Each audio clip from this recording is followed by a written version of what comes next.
우리 오늘 이사야서 7장에 있는 말씀부터 함께 보고자 합니다. 하나님께서 북왕국에 이 엘리야, 엘리사를 보낼 때 남왕국에는 요엘이라는 예언자가 활동을 하셨고, 그리고 그 엘리야, 엘리사 다음에 북왕국에서는 요나가 이어 활동하시고, 요나 이어서 이제 아모스, 호세아 이런 분들이 또 활동을 하시게 될 때, 그 요나, 이 아모스, 호세아 이런 분들이 북왕국의 여로보암 2세라는 왕 때 이제 활동을 하셨거든요. 그 같은 시기에 이제 그 유다의 왕들이 그 아하스부터 이제 요담 그렇게 쭉 이어져 가는데, 그 왕들이 이제 활동을 할 때 그 미가, 또 이 오바댜, 이사야 이제 이런 분들이 활동을 하시게 됩니다. 그래서 지난 시간 우리가 그 미가서 다 살폈고, 그리고 이사야서 이제 앞부분을 함께 봤는데, 그 제일 먼저 나온 것이 바로 그 시대에 대한 성토였었죠, 그렇죠? 그리고 또 하나님께서 이사야를 통해서 사명을 주셨는데, 너희가 전에도 그 알아듣지 못할 거다, 그 시대 사람들은. 왜냐하면 그들이 내 말을 듣고 자신들이 돌이켜 이 착한 사람, 또 거룩한 사람, 하나님이 원하시는 선하고 의로운 사람이 될까 봐 오히려 그걸 두려워하고 있다. 자기 욕심대로 살려고 하니까 하나님 말씀 자체를 부담스러워한다는 것이죠. 그리고 이제 오늘 아하스 왕 이야기로 이제 넘어가는데, 7장 8장에 나오는 이야기가 그 아하스 왕 이야기예요. 그런데 이제 이 왕 때 뭘 볼 수 있느냐면, 이사야가 하나님 말씀을 전해주는데 그 시대 사람들이 참 알아듣지 못한다는 것을 확실하게 보여줍니다. 하나님은 임마누엘, 늘 함께 하시고 지켜주신다, 그렇게 말씀을 하시는데, 그 시대 사람들은 자신들이 하나님 앞에 올바르지 않으니까 그 주변에 그 침략 때문에 두려워하고 떠는 그런 모습을 보여줘요. 하나님께서 이사야를 통해서 그러지 말라 말씀을 하셔도 그게 전혀 바르게 전달되지 않는 그런 이 사건을, 역사적 이제 사건을 하나 우리에게 보여주고 있습니다. 우리 7장 같이 봅시다. 우시아의 손자고 요담의 아들인 유다의 그 아하스 왕 때에 그 아람의 르신 왕과 르말리아의 그 아들 이스라엘의 베가 왕이 올라와서 예루살렘을 쳤는데, 그러나 그들이 이제 이 남왕국 유다를 능히 이기지 못했습니다. 이런 이제 외침을 받게 된 이유는 딴 게 아니죠. 남왕국이 하나님을 벗어기고 있기 때문에, 하나님의 율례와 법도를 따르지 않기 때문에 징계가 지금 임하는 것이거든요. 그런데 그 징계가 임하는 이유도 전혀 이해하지 못하고 있는 것이고, 하나님께 돌아가야 된다 하는 것도 이 시대가 잘 알지를 못합니다. 그때 어떤 사람이 이제 다윗의 집에 알려 이르되 아람이 그 에브라임과 동맹하였다, 그렇게 합니다. 각자가 지금 유다를 쳐도 참 입장 어려운데, 이 아람 나라하고 북왕국 이스라엘하고 함께 연합해 가지고 지금 남왕국을 또 치러 온다 하는 얘기를 듣게 된 것이죠. 그렇게 얘기하자 왕의 마음과 그 백성의 마음이 숲이 바람에 흔들린 같이 흔들리게 되었다는 거예요. 잘 아시는 것처럼 이스라엘 나라는 제사장 나라로 부름을 받았고, 나라가 남왕국 북왕국으로 갈라졌다 할지라도 정통성은 남왕국에 있죠.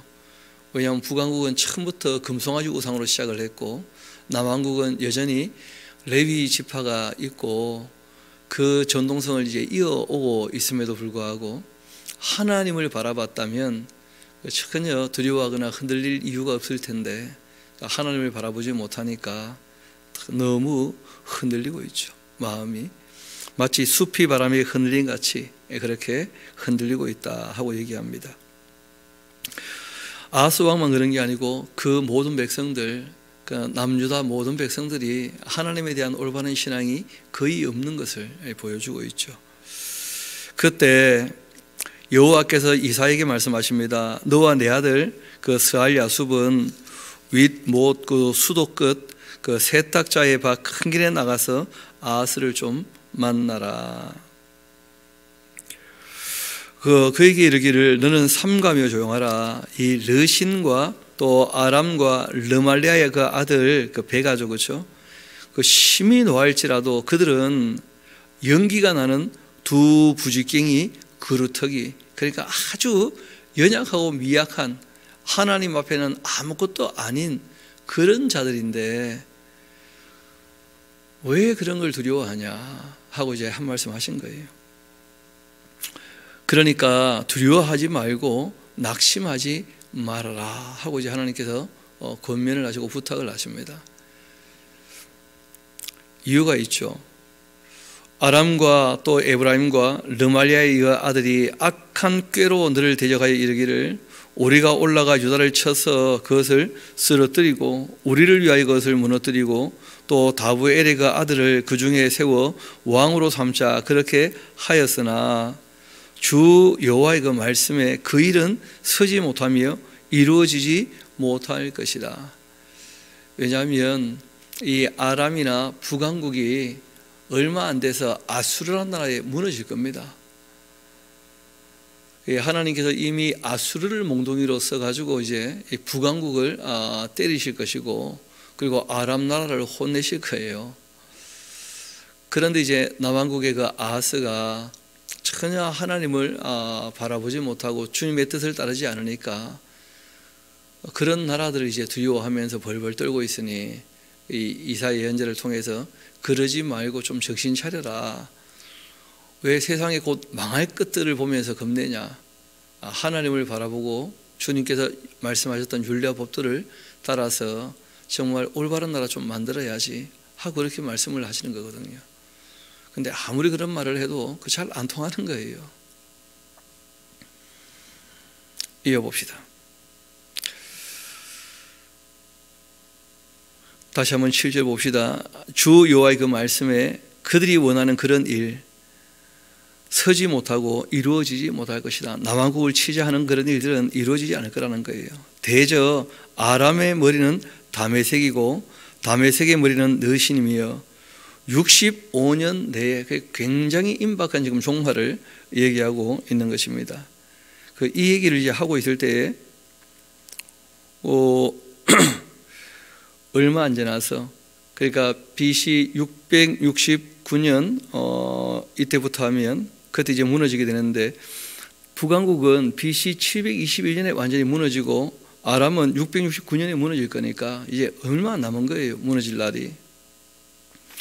에브라임이 이 패망하여 다시는 나라를 이루지 못할 것이고 에브라임의 그 머리는 사마리아고 사마리아의 그 머리는 르말리아의 그 아들이니라. 만일 너희가 굳게 믿지 아니하면 너희는 굳게 서지 못할 것이다. 그러니까 BC 지금 734년에 지금 얘기하고 있는 것이거든요. 연대는 이제 계산하면 나오는 것인데 BC 734년에 얘기하는 것이고 북왕국은 그 얘기를 하고 721년 그러니까 지금 뭐 십몇 년 지나면 북왕국은 무너집니다. 곧 무너지는 거예요. 그리고 이제 아람 나라도 뭐 얼마 안 남은 거거든요.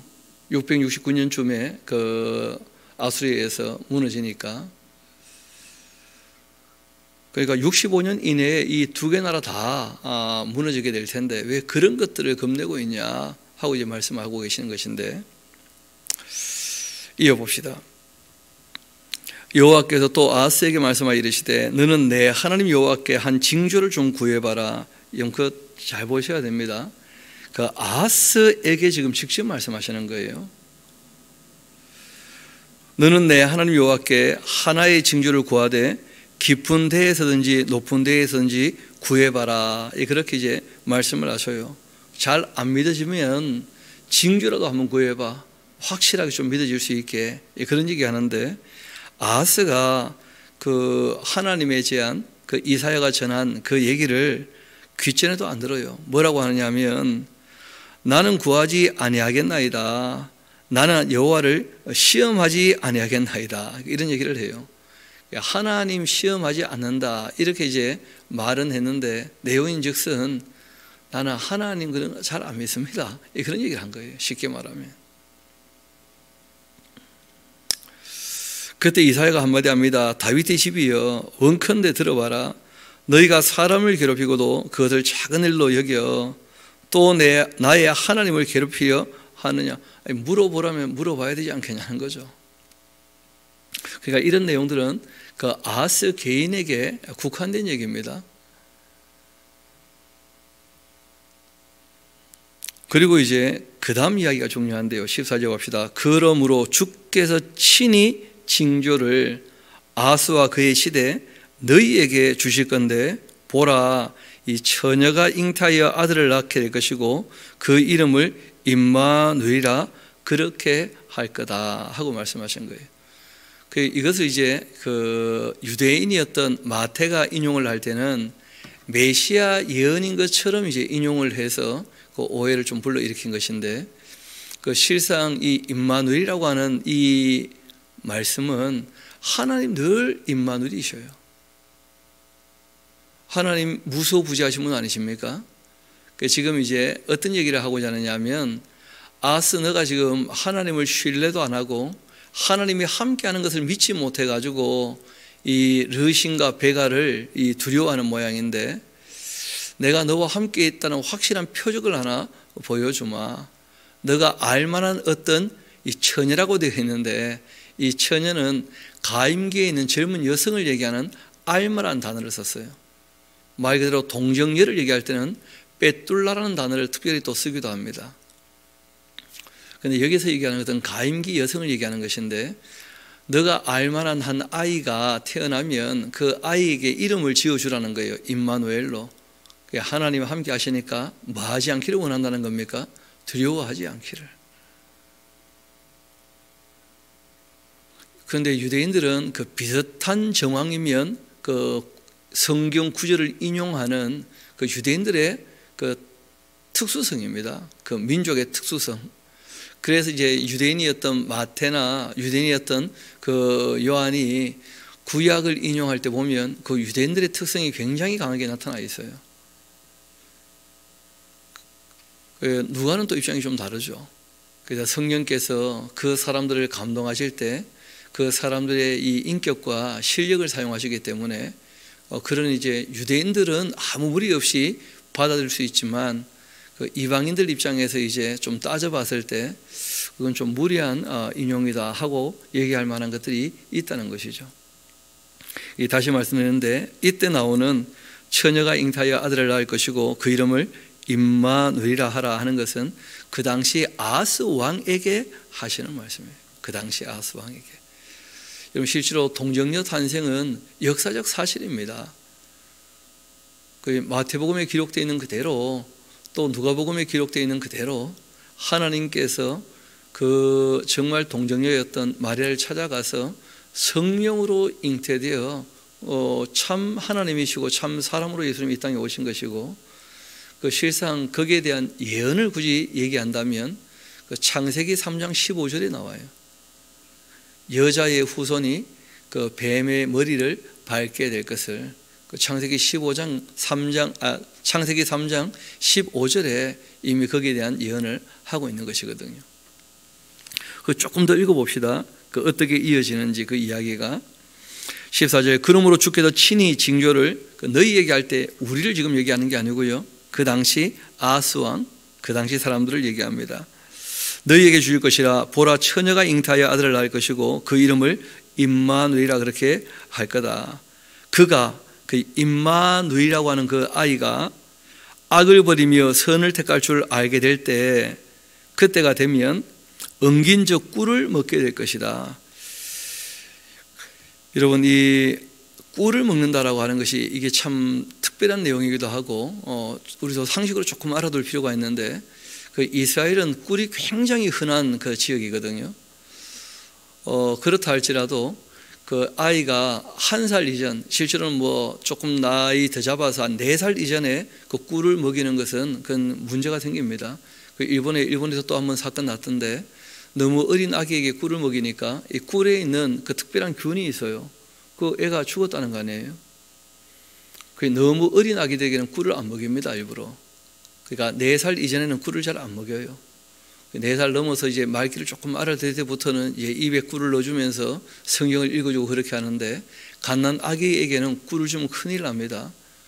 그 꿀에 있는 균을 그 아이들이 이겨내지 못합니다. 그래서 꿀을 먹는다는 말이 그 엉긴 젖도 마찬가지인데, 이 엄마젖을 빠는 것 말고 이 젖을 이제 적게 되어지면 그 버터가 되거나 요구르트가 되거나 그런 것도 너무 어린애들에게는 주면 안 되는 것이죠. 엉긴 젖. 그래서 엉긴 젖 꿀을 먹는다는 것은 조금 나이가 들었다, 그런 의미입니다. 우리는 이제 그 목축하는 그런 문화권이 아니기 때문에 익숙하지 않은 표현인데, 그 사람들에게는 이제 그 엉긴 젖을 먹고 꿀을 먹는다 하는 것이 나이가 적어도 서너 살쯤은 된다, 그런 의미를 갖고 있는 것이거든요. 이어봅시다. 그가 악을 버리고 선을 택할 줄 알 때가 되면 엉긴 젖과 꿀을 먹게 될 때, 대저 이 아이가 악을 버리며 선을 택할 줄 알기도 전에 너가 미워하는 두 왕의 땅이 황폐하게 될 것이다.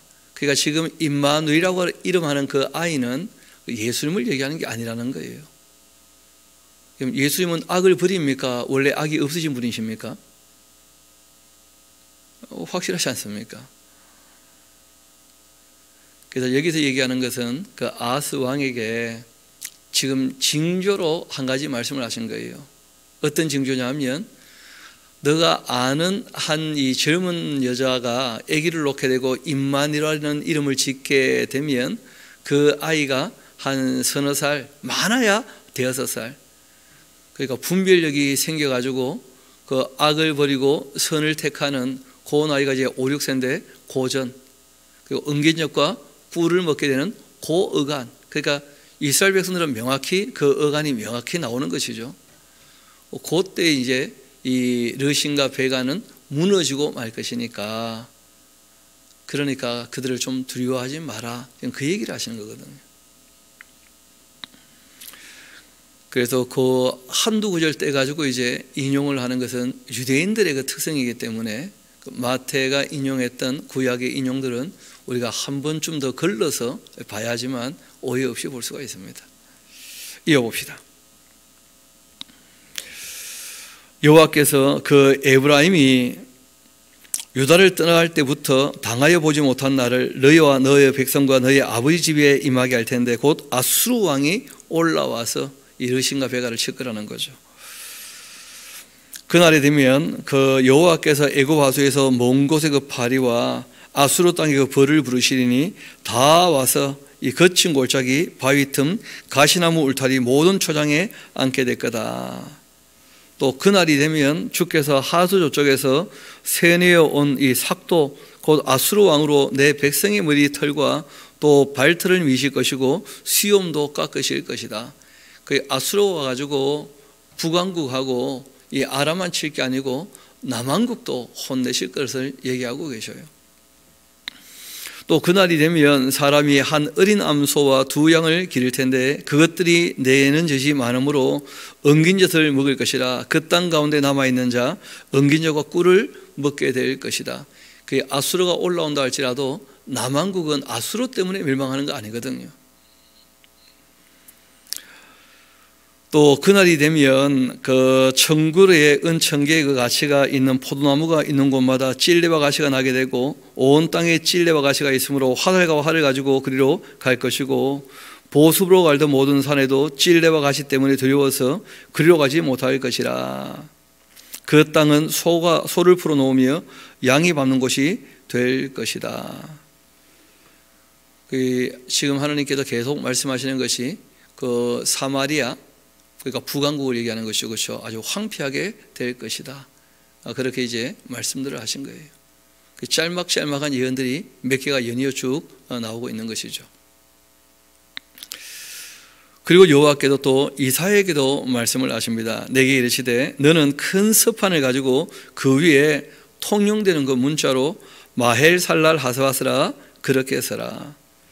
내가 진실한 증인 제사장 이 우리야와 또 여베르기야의 그 아들 스가랴를 불러 증언하게 하리라. 그렇게 하시더니 내가 내 아내를 가까이 하며 그가 임신했고 아들을 낳았는데 여호와께서 내게 이르시되 그 아이의 이름을 마헬 살랄 하스바스라 그렇게 해라.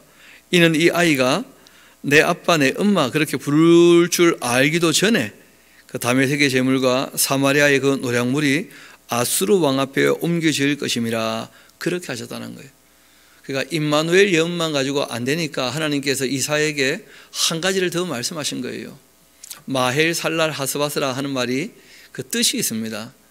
침략이 속히 임한다 그런 뜻이거든요. 그러니까 이 마헬 살랄 하스바스 하는 그 아이가 아빠 엄마 이거 알고 부르기도 전, 그러니까 진짜 임박한 그 사건을 얘기하는 것인데, 그 아수르에 의해서 이 아람과 북왕국 이 이스라엘이 그렇게 혼이 나고 이스라엘은 무너질 것에 대해서 지금 계속 그렇게 얘기를 하시는 것인데, 왜 그런 얘기를 하시느냐면 왜 그 곧 무너질 나라, 정말 불타버린 부적갱이 같은 그런 나라들을 왜 두려워하냐, 하나님 앞에 좀 바르게 서라 하고 얘기를 하는 거예요. 우리가 나중에 이제 또 열방기에 가서 이 아하스 왕을 보게 될 텐데, 그 아하스 왕의 별명이 있어요. 정신 나간 아하스 하는. 이 사람은 제정신이 아닌 거라. 아무리 말해도 알아듣지 못하고 하나님 앞에 너무 큰 악을 행했던 그런 인물이 이 아하스라는 사람이거든. 이어봅시다.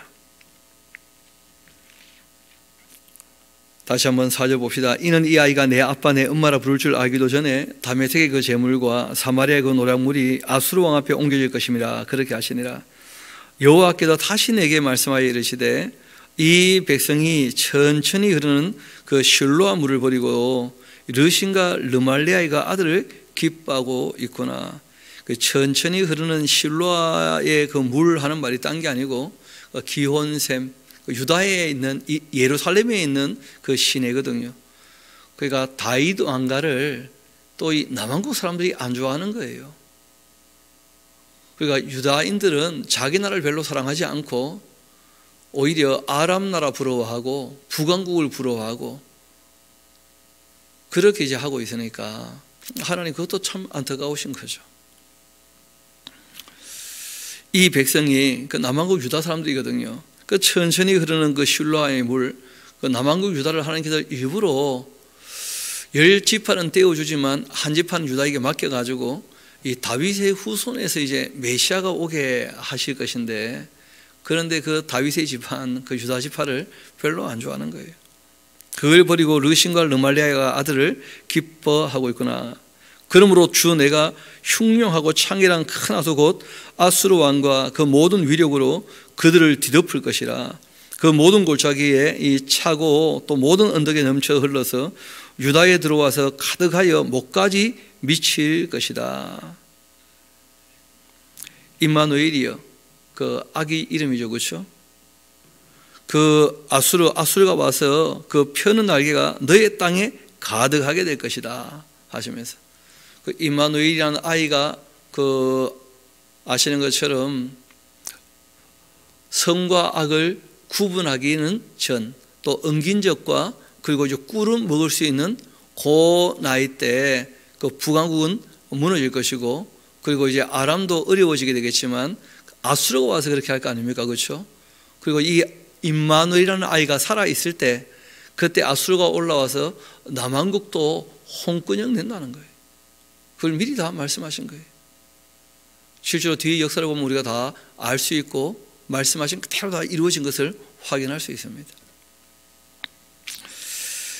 너희 민족들아 이 함성을 질러봐라. 그러나 끝내 패망할 거다. 너희 먼 나라 백성들아 들을지니라. 너희 허리를 동이라. 그러나 끝내 패망할 것이다. 실제로는 멀리서 온 아수르도 다 망할 거라는 거예요. 북왕국하고 아람은 이웃 나라거든요. 먼 나라나 아수르를 얘기해요. 그 아수르도 621년 망하거든요, 바벨론에 의해서. 그러나 끝내 패망할 거니까 그 아수르가 또 올라온다 할지라도 그 아수르도 하지 말라는 거예요. 두려워하지 말라는 거예요. 하나님이 임마누엘 그들을 지키고 보호하시니까 그런 얘기를 지금 끊임없이 하고 있거든요. 너희는 함께 계획하라. 그러나 끝내 이루지 못할 거다. 말을 해보아라. 끝내 시행되지 못할 것이다. 이유는 하나님이 우리와 함께 계심이라. 아직은 망할 때가 아니라는 거예요. 남하고 유다가. 하나님께서 남하고 유다와 아직 여전히 함께 하시니까 예언자를 보내시고 아직은 개선의 여지가 없어서 그들과 함께 하시고 돕고 계시니까 아람도 또 북왕국도 또 아수르도 남왕국을 어찌하지 못할 것이다. 지금 그런 얘기를 하고 계시거든요. 그런데 하나님이 계속 그렇게 하시느냐? 하나님 오래 참으시지만 영원히 참으시는 게 아니죠. 그래서 에스겔서를 보면 바벨론이 침략에 올 때는 하나님께서 항복하라. 남왕국도 끝났다. 결국 이제 그 에스겔서 10장 11장을 보면 하나님이 예루살렘을 떠나버리시면서 그 예루살렘이 바벨론에 의해서 무너지는 그런 역사를 또 얘기하고 있죠. 그러니까 시간은 흘러가고 하나님께서 사람을 대하는 것이 얼마든지 대상이 다르기 때문에 달라질 수 있다는 걸 기억하셔야 돼요. 신앙은 인격적 관계에 대한 문제지 하나님이 변함없다고 하면서 사람이 변하는데 하나님이 일정하게 사람을 대할 것처럼 하나님을 기계처럼 여기면 안 됩니다. 하나님은 인격이시기 때문에 우리 하는 거 봐서 얼마든지 용서도 하시고 또 얼마든지 징계도 하시는 거예요. 그래서 이때는 이제 하나님께서 아람이나 또는 북왕국이나 또 먼 나라 그 아수르 이런 거 두려워하지 말라 하고 특별히 이제 말씀을 하시는 이유가 그 나라는 다 망할 것이 이미 다 그러니까 하나님 앞에서도 다 확인되어 있기 때문에 곧 망할 것들이다. 그래서 그런 나라들 두려워하지 말고 이 기회에 하나님께 돌아올 수 있는 기회를 삼아라. 힘들고 어려운 일이 닥치게 되었다면 그런 얘기를 지금 하시는데 말씀드린 것처럼 못 알아듣는다는 거예요. 이어봅시다. 11절 여호와께서 강한 손으로 내게 알려주시며 이 백성의 길로 가지 말 것을 내게 깨우쳐 이르셨다.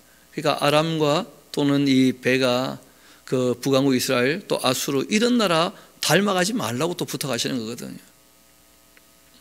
이 백성이 반역자가 있다고 말하여도 너희는 그 모든 말을 따라 반역자가 있다고 하지 말며 그들이 두려워하는 것을 너희는 두려워하지 말며 놀라지 말고 만군의 여호와 그를 너희가 거룩하다 하고 그를 너희가 두려워하며 무서워할 줄로 삼아야 되지 않겠냐. 그 하나님께서 성소가 되실 거야. 하나님이 너희와 함께 하시면 하나님이 너희와 함께하는 그것이 거룩한 곳이니까 그 누가 그걸 무너뜨리겠냐. 그러니까 너희들이 제발 좀 하나님 편에 서라 하고 얘기한 것이거든. 그러나 이스라엘의 그 두 집에는 걸림돌과 걸려 넘어지는 그 반석이 되실 것이며 예루살렘 주민에게는 함정과 그 올무가 되실 것이다. 많은 사람이 그로 말미암아 걸려 넘어질 것이고 부러질 것이며 덫에 걸려 잡히게 될 것이다. 이렇게까지 말씀을 하셔도 결국 하나님 말씀 따르지 않으니까 오히려 하나님 말씀에 걸려 넘어지는 거예요. 하나님은 은혜를 베푸신다는데 그 베푸시는 은혜를 안 받아들이니 하나님은 진리의 빛을 비추신다는데 그 빛 가운데 거하기를 원하지 않으니 그것이 곧 뭐가 되는 겁니까? 그게 곧 심판이 되고 만다는 거예요. 그리고 특별한 말씀 한 가지를 하셔요. 뭐라고 하시느냐 하면 너는 증거의 말씀을 싸매며 율법을 내 제자들 가운데 봉함하여라. 그리고 이제 야곱의 집에 대하여 얼굴을 가리시는 여호와를 나는 기다리며 그를 바라보게 될 것이다. 그러니까 앞으로 이제 어떤 일이 벌어질 거냐 하면 하나님 말씀을 보지 못하는 시기가 좀 있을 거라는 거예요. 그리고 이제 그 시기가 지나면 다시 말씀을 발견하게 될 것입니다. 이게 이제 뒷 얘기인데 그 히스기야 다음에 이제 그 므낫세란 왕 때 아주 악을 행해요. 55년 동안. 그때 이제 성경 발견되면 다 태워버릴 아주 악당 중에 악당이에요. 그래서 그 사람에게 성경이란 책, 이 오경 발견되지 않도록 잘 봉함하고 싸매어두라는 거예요. 하나님의 율례와 법도를. 그럼 그 다음에 이제 그 요시야라는 왕이 이제 그 므낫세 손자인데 그때가 되면 다시 말씀을 발견해서 하나님의 뜻을 따르는 시대가 잠시 또 있게 될 것입니다. 그래서 그 말씀을 하시는 거예요. 이 이사야에게 하나님 말씀을 좀 봉함해서 성경을 어디에 좀 숨겨두라는 거예요. 이어봅시다. 이제 야곱의 집에 대하여 얼굴을 가리시는 그 여호와를 나는 기다리며 그를 바라보리라. 보라, 나와 및 여호와께서 내게 주신 자녀들이 이스라엘 중에 징표와 예표가 되었나니 이는 시온산에 계신 만군의 여호와께로 말미암은 것이로다. 그 내게 주신 자녀들 하는 게 두 명 기억나시죠? 임마누엘이하고 마헬 살랄 하스바스. 그러니까 이들이 살아 있을 때, 어릴 때 그 아람과 그리고 또 이 북왕국 이스라엘은 아수르에 의해서 무너지게 될 것이고 그것이 다 이루어지게 될 것이니까 그 다음 얘기도 다 듣고 다 따라하라는 거예요. 왜냐하면 하나님께서 이후에 있을 일을 다 아시는데 그때 성경이란 것이 없어져 버리면, 오경이 다 불태워져 버리면 그러면 이제 이 진리가 전달되지 않을 거 아니에요. 그래서 하나님께서 그렇게 특별히 부탁을 하신 겁니다. 이어봅시다.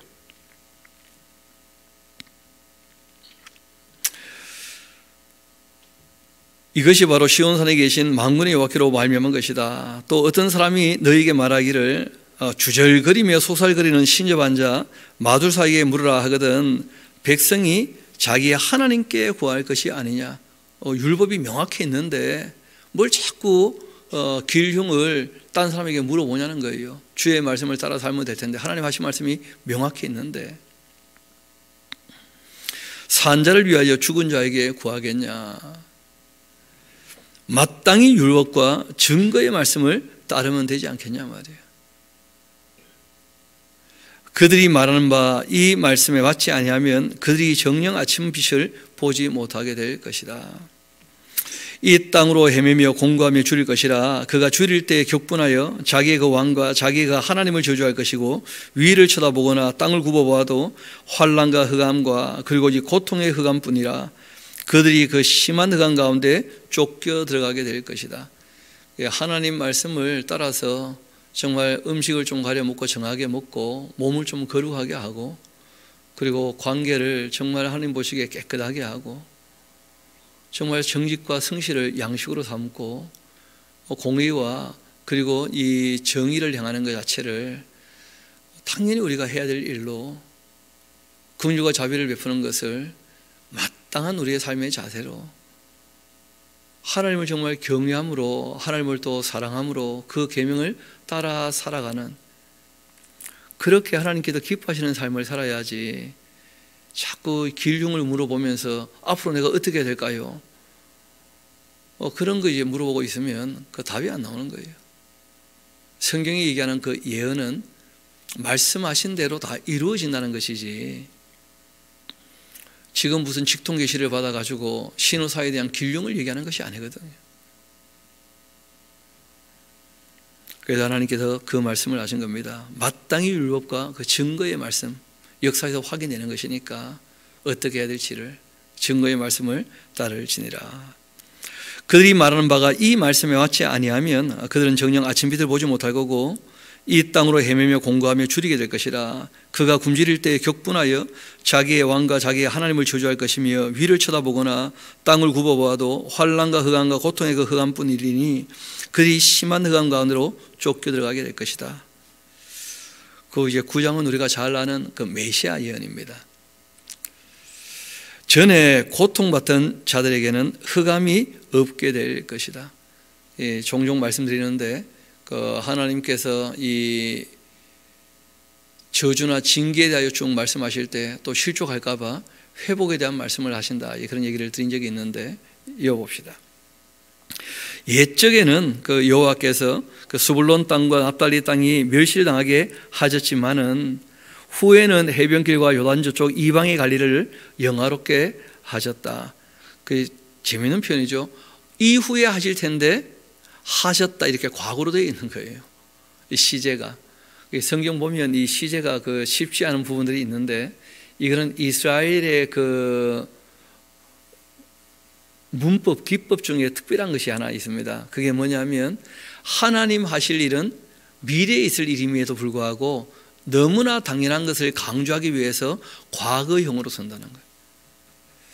그래서 그냥 읽어서 그런 문법을 모르고 읽으면 읽다가 이상한 거예요. 예언이라는데 왜 다 과거형으로 기록이 되었나? 그렇게 이제 착각하는 수가 있게 되는 것이죠. 다시 한번 봅시다.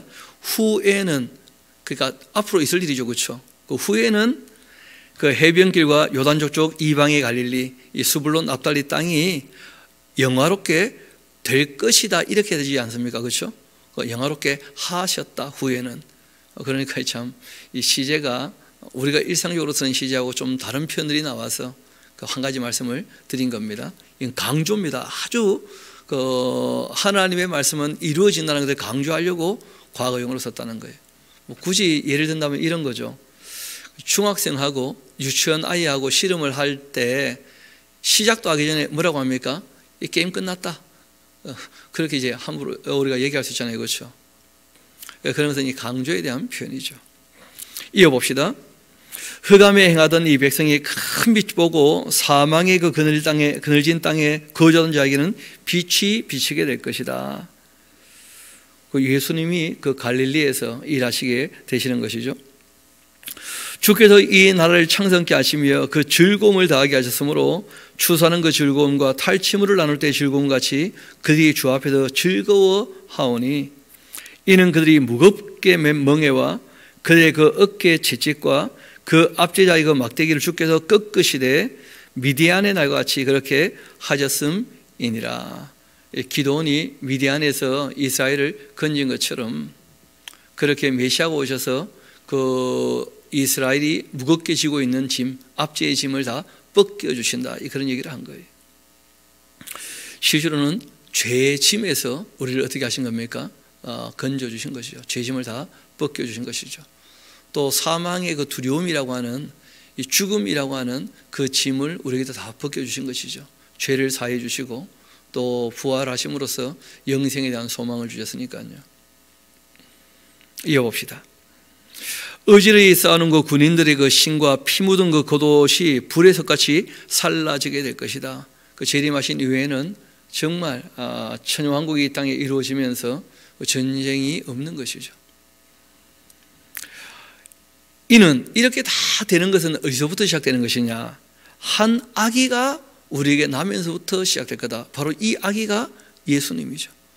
한 아기가 우리에게 나는데 놀라운 것은요, 하나님이 주시는 한 아들이에요. 하나님의 독생자 한 아들을 우리에게 주신 바 되었는데 그 어깨를 보면 정사, 그분이 통치하실 거예요.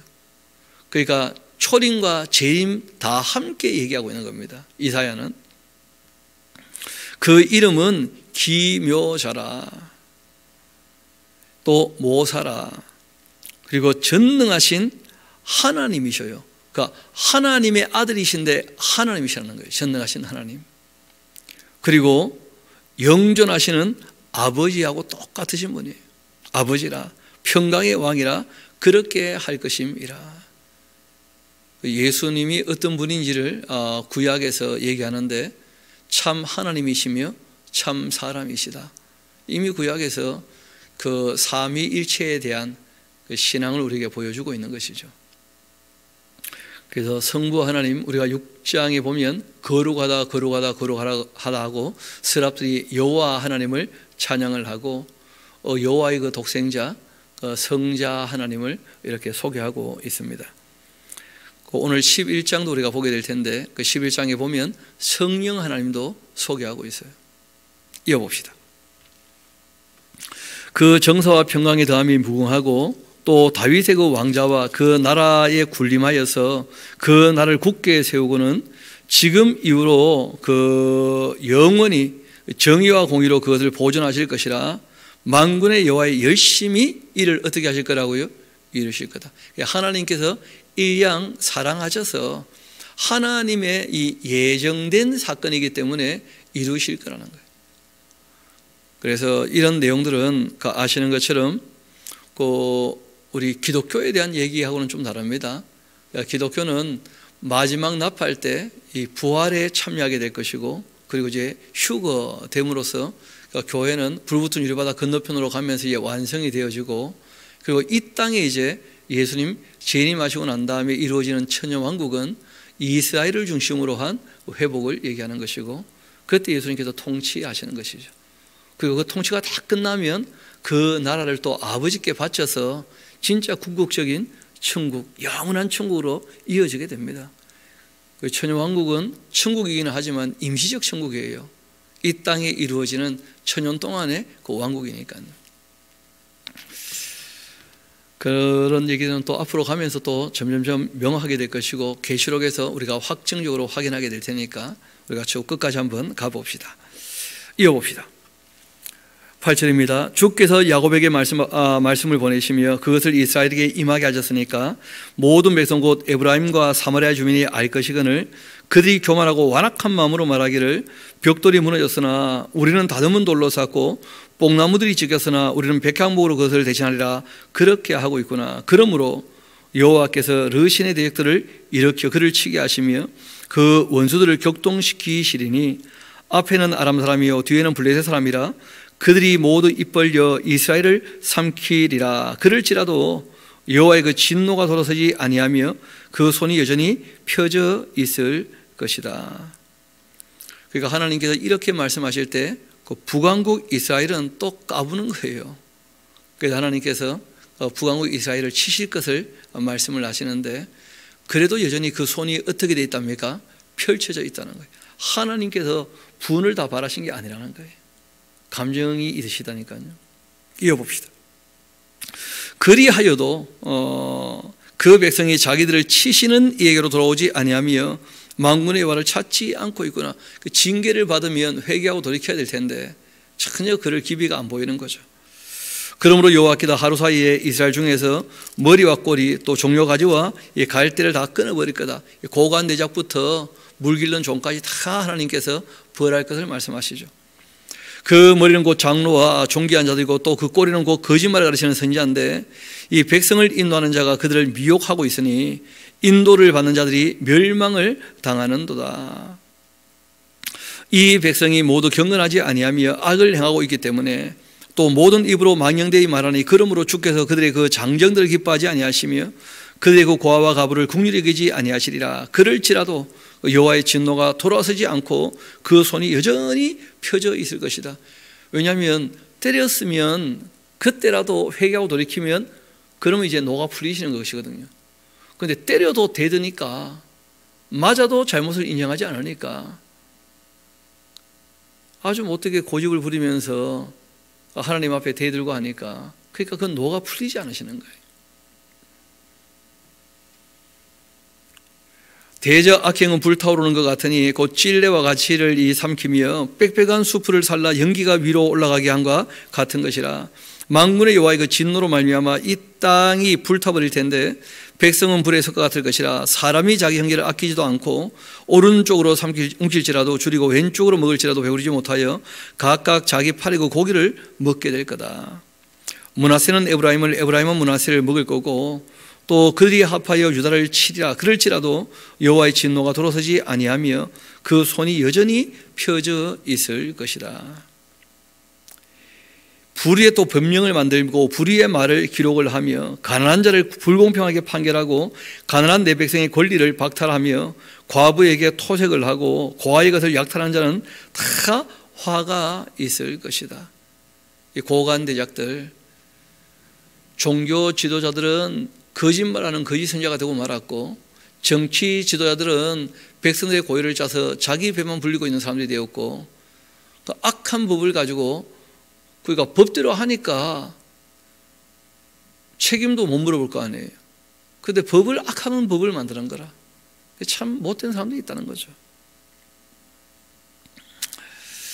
결국 그렇게 되기 때문에 이어봅시다.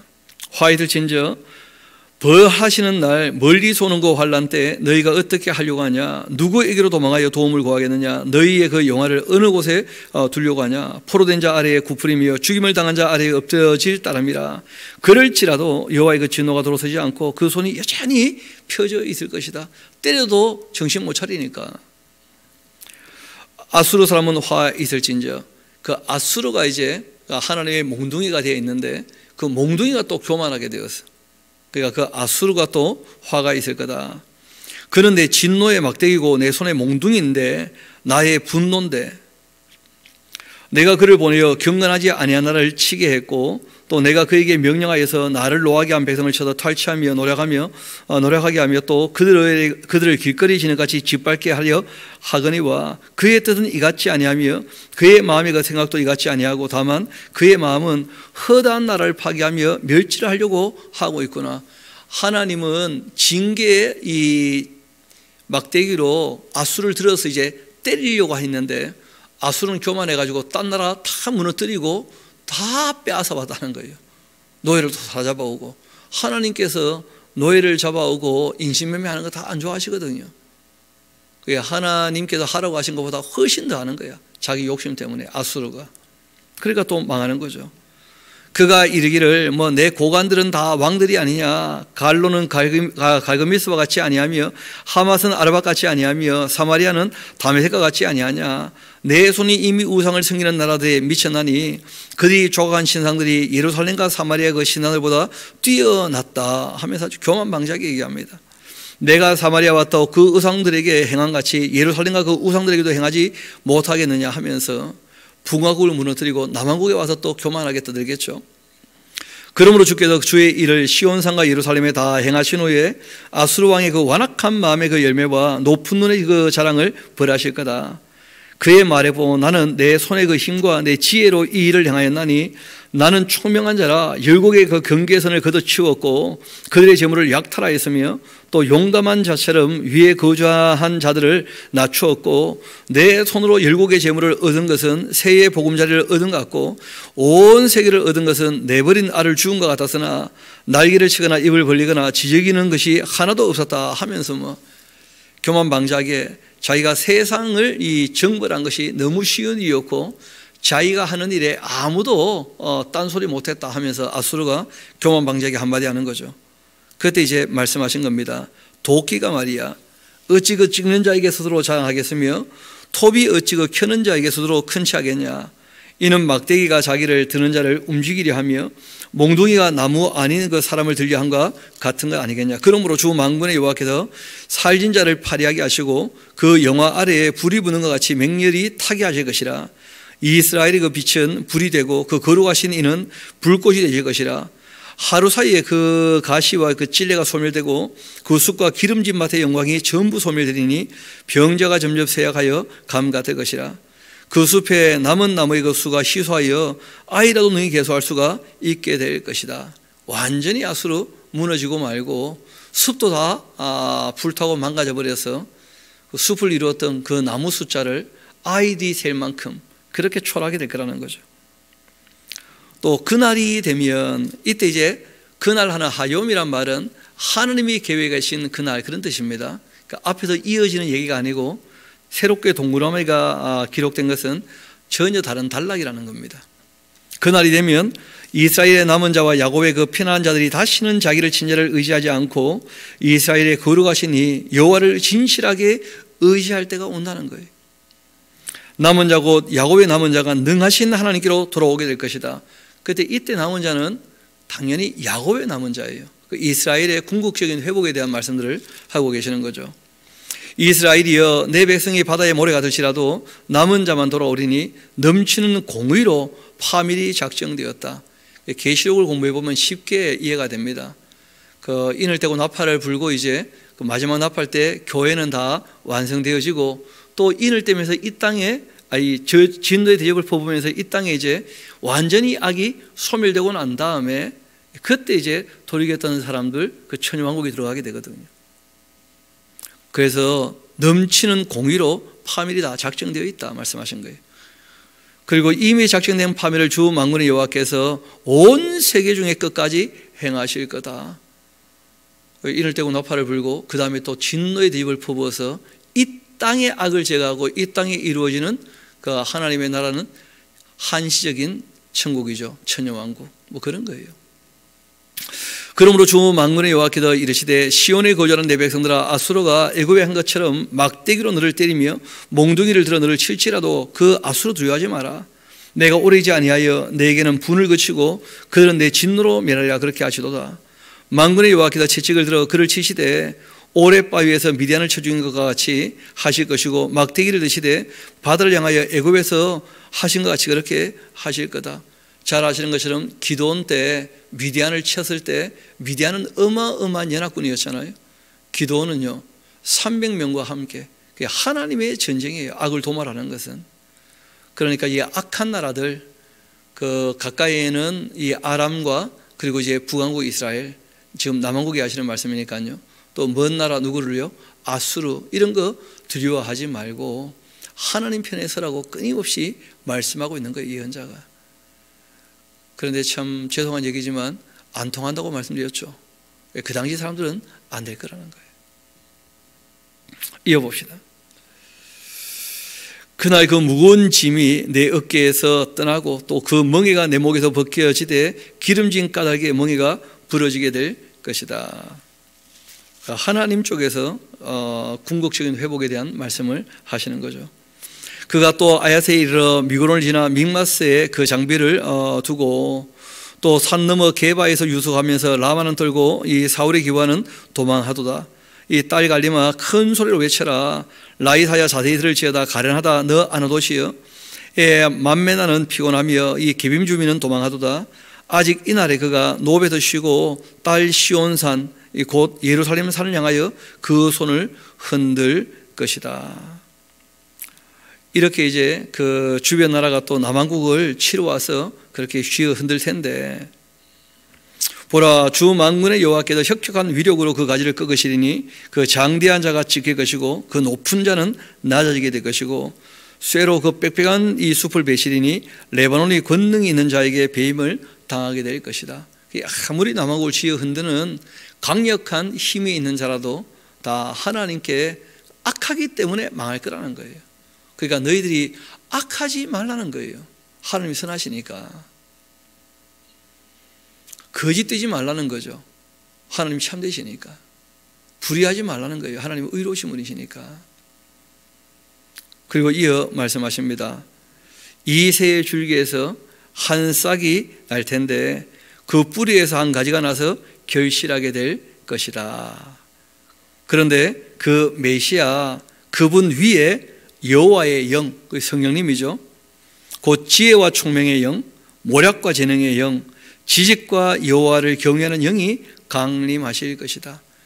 그래서 이 신약에 가보면 예수님께서 세례 받으실 때 성령께서 비둘기처럼 그 위에 강림하신 것들을 다 증언하고 있는 것입니다. 그가 여호와를 경외함으로 즐거움을 삼을 거고 그 눈에 보이는 대로 심판하지 않고 그 귀에 들리는 대로 판단하지 않고 공의로서 가난한 자를 심판하며 정직으로 세상의 겸손한 자를 판단하실 것이고 그 입에 막대기로 세상을 치며 그 입술의 그 기운으로 악인을 죽일 것이며 공의로서 그 허리띠를 삼고 성실함으로 그 몸의 띠를 삼게 될 것이다 하고 그 예수님 초림과 성령 강림과 그리고 이어서 뭘 얘기하느냐 하면 예수님 재림 이후의 이야기를 또 예언하고 있는 거예요. 그때 하면서 이어봅시다. 이리가 어린 양과 함께 살게 될 것이고 또 표범이 어린 염소와 함께 눕고 송아지와 어린 사자와 살린 짐승이 함께 있어 어린아이에게 끌리게 되고 암소와 곰이 함께 먹고 그것들의 그 새끼가 함께 엎드리고 사자가 소처럼 풀을 먹고 젖먹는 아이가 독사의 구멍에 장난치고 젖된 어린아이가 독사의 굴에 손을 넣을 것이라. 내 거룩한 산, 어딘지 명시되어 있는 거예요. 이 세상에서 있을 일을 얘기하시거든요. 이런 것은 천여왕국 아니고서는 설명할 길이 없는 것이죠. 내 거룩한 산 모든 곳에서 해됨도 없고 상함도 없을 것이다. 이렇게 물이 바다를 덮은 같이 여호와를 아는 지식이 세상에 충만하게 될 것이다. 그러니까 이 시대는 역사의 종말을 맞이하게 될 것이고 역사의 종말을 맞이하는 그 끝자락에 천여왕국이 이어지게 될 때 그때 이제 예수님 재림 이후니까 그 이 땅에 남아있는 모든 사람은 다 하나님을 다 알게 될 것이다. 그런 얘기를 하신 거예요. 지금 우리가 살고 있는 이 시대에 그 인이 떼지고 나팔이 불기 전 이 역사 안에서는 이런 일이 이루어지지 않습니다. 우리 보고 하신 그 약속이 아니라는 거예요. 예수님 재림 이후에 이제 이 땅에 남아있는 사람들이 하나님을 다 알지 않겠는가, 그 얘기를 예언적으로 하신 것이죠.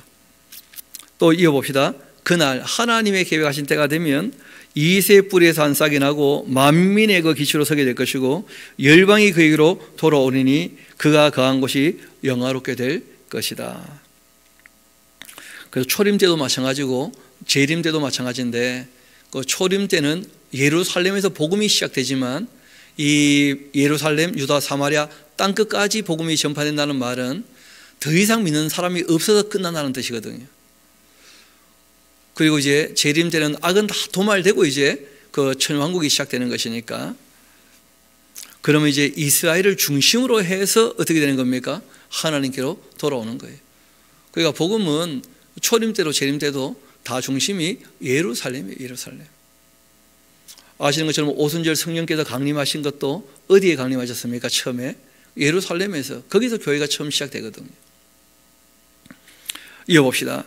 그날 주께서 다시 그 손펴사 그 남은 백성을 아수르와 애국과 바드로스와 또 구스와 엘람과 시날과 하맛과 바다 섬들에 돌아오게 하실 것이다. 그러니까 이런 것은 교회에 대한 이야기가 아니라는 거예요. 여호와께서 열방을 향하여 기치 세우시고 이스라엘의 쫓긴 자들을 모으실 것이며 땅 사방에 그 유다의 흩어진 나라를 모으실 때가 온다. 이스라엘을 중심으로 한 회복의 때는 천년왕국이고 그건 교회의 이야기가 아닙니다. 에브라임의 질투는 없어질 겁니다. 항상 에브라임이 그 다른 지파의 질투심을 갖고 있었고 특별히 유다 지파의 질투가 있었거든요. 그런데 예수님 재림 이후에는 그런 거 다 없어지는 거죠. 유다를 괴롭게 하던 자들 다 끊어지고 에브라임은 유다를 질투하지 아니하며 유다는 에브라임을 괴롭게 하지 아니할 거라. 그들이 서쪽으로 블레셋 사람들이 그 어깨에 날아앉고 또 함께 동방백성을 노력하며 에돔과 모압의 그 손대며 암몬 자손을 자기에게 복종시킬 것이다. 여호와께서 애굽의 해만을 말리시고 그 손을 유브라데 하수 위에 흔들어서 뜨거운 바람을 일으켜 그 하수를 쳐 7갈래로 나누어 신을 신고 건너가게 하실 거다. 그 남아있는 백성 곧 이 아수르의 남은 자들을 위하여 큰 길이 있게 하시되 이스라엘이 애굽 땅에서 나오던 날과 같게 그렇게 하실 때가 온다 하고 말씀하신 겁니다. 그날에 또 너가 말하기를 여호와여 주께서 전에는 내게 노하셨사오나 이제는 주의 진노가 돌아서게 되었고 또 주께서 나를 아니하시오니 내가 주께 감사하겠나이다. 그렇게 할 때가 온다는 거예요. 보라, 하나님은 나의 구원자가 되신다. 내가 신뢰하고 두려움이 없으리니 주 여호와는 나의 힘이시고 나의 노래이시며 나의 구원이 되신다. 하나님 하시는 일은 옳지 않음이 없다는 것이고 하나님 편에 서 있으면 반드시 하나님께서 어떻게 하실 거라는 거예요? 구원하실 거라는 거예요. 구원의 근거는 우리에게 있는 게 아닙니다. 누가 구원하신다고요? 하나님께서 구원하시는 거예요. 주 여호와는 나의 힘이시고 나의 노래이시며 나의 구원이시라. 그러므로 너희가 기쁨으로 구원의 우물들에서 구물을 기르게 될 것이다. 그날에 또 너희가 말하기를 여호와께 감사하라. 그의 이름을 부르며 그의 행하심을 만국 중에 선포하며 그의 이름이 높다 그렇게 하라. 여호와를 찬송할 것은 극히 아름다운 일을 하셨음이니 이를 온 땅에 알게 할지어다. 시온의 종이나 소리 높여 부르라. 이스라엘의 거룩하신 이가 너희 중에서 크심이라. 그렇게 할 것이니라. 아멘. 그렇게 해서 오늘 이사야서 12장까지 우리가 쭉 정리해 보았는데 그 성경이 기록하고 말씀하시는 그대로 바르게 보는 것이 참 중요합니다. 그래서 이 유대인들이 그 대부분 이스라엘 백성들이 이제 말씀을 기록했기 때문에 그들의 그 특성에 대해서 우리가 조금 감안하고 그리고 성령께서 정말 감동하셨으니까 우리가 조금 맑은 정신으로 정말 주님의 뜻이 어떠한지를 알려고 읽으면 누구나 바르게 알 수 있게 되는 줄 믿습니다. 성령께서 늘 도와주시는 줄 믿습니다. 오늘 하루도 정말 하나님이 원하시는 말을 쫓아 정말 정직하고 성실하게 또 우리가 선한 쪽으로 참된 쪽으로 또 의로운 쪽으로 그렇게 하나님의 기뻐하심을 쫓아 사는 저와 여러분 되기를 소망합니다. 함께 기도하도록 하시겠습니다.